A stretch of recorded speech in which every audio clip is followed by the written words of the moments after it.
All right, everyone. So we did a video on what Rikishi said about the WWE and Jey Uso's booking the other day. Here is a clip from that video before we get into it. About, I tell you one thing, man. I got hairs on the back of my neck every time I watch it. Not okay. SummerSlam. Where is he? Let's go. I don't know. Let's write him in that he likes mommy. Mommy. That's the best that those writers got. Let's write this guy into a relationship with mommy.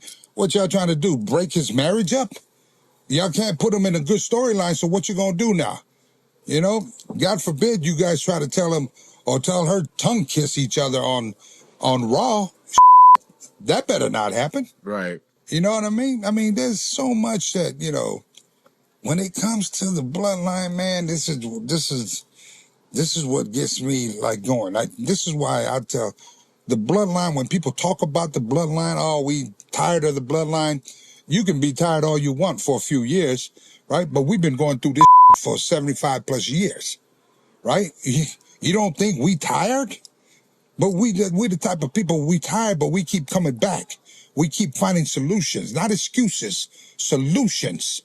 And the solutions need to be the best you can be in that squared circle. Otherwise, if we're not over in the squared circle, move us out. I was just going to say that. Aren't you pretty much telling others to step up, be better than you? 100%. 100%. If you can put asses in seats, if you can knock those merchandise sales out, if you can bring up WWE's revenue, TKO's revenue, if the bloodline is not that anymore, I get it. I get it, y'all. Go ahead and just knock it then. But you cannot knock the bloodline that's been holding professional wrestling company as WWE on their backs for the last 4 to 5, 6 years now. And they still holding it without the main guy there. Who's the main guy? Roman's mother Reigns. Come on. Y'all can write that. Write that. Because when he does come back, you better have enough armored trucks to fill up that bank account for WWE. TKO. Have enough. Because this man here is just going to sell out everywhere and anywhere throughout the world that WWE books him to. Right? That's not to mention the Usos when they come back. That's not to mention maybe another bloodline member, possibly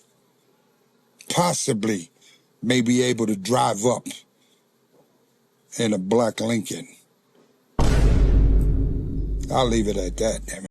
So Uso then went on the Ringer Wrestling show and commented on this. He said, he just said what he said about my creative. I'm like, Dad, just watch the show. Let me work. Let me go out and work. Enjoy the show. Make your rap track. That's Pops, though. Shout out to my dad. So, we read a lot of the comments because our video actually went pretty viral. Because people were excited about that topic and they liked a lot of what Rikishi had to say. The comments were overwhelmingly in support of Rikishi.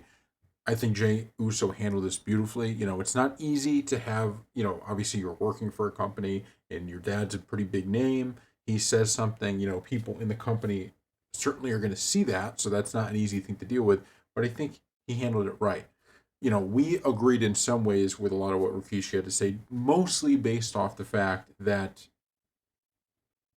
the direction with Jey Uso is not clear at this time. But I disagree with the idea that it can't become clearer or that they have no plan, because there's a lot of stuff going on with the bloodline. His brother could end up coming back. He did have a prominent spot at WrestleMania this year. These are all things that I think will fix themselves if WWE does have a good plan in place.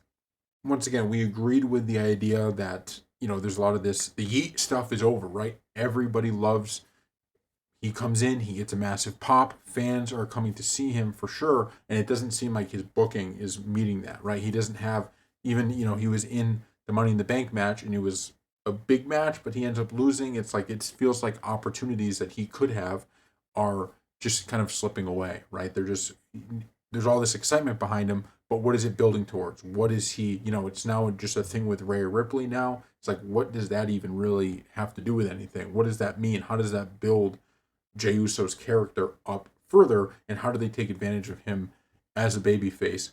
Maybe WWE is a good plan, right? Because if Roman Reigns comes back, if his brother comes back, and they really, like they almost recreate the bloodline in a sense, and it's kind of a bloodline versus bloodline battle, that may be able to do it. But even within that, right, he's still kind of a secondary figure to Roman Reigns. So is that what we really want to see from him? Do we want him to get a title shot? But this is just what the problem is with WWE currently is there's no real way to look at this and go, yes, he should definitely have a title shot or he should definitely do this, because there's just so much talent across the board in this company that you can make arguments for so many different wrestlers.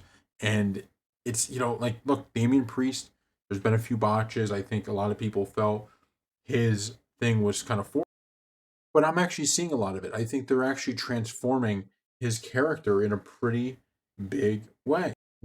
I think there's a lot of great stuff going on with his character. So they're trying to build that. We got to give them time to do that. So I don't. There's a lot of good here.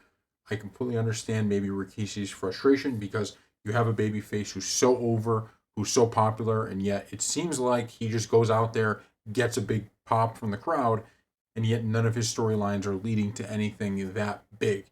Hopefully that changes here soon, but we will see. So thank you all for watching, and we will see you next time.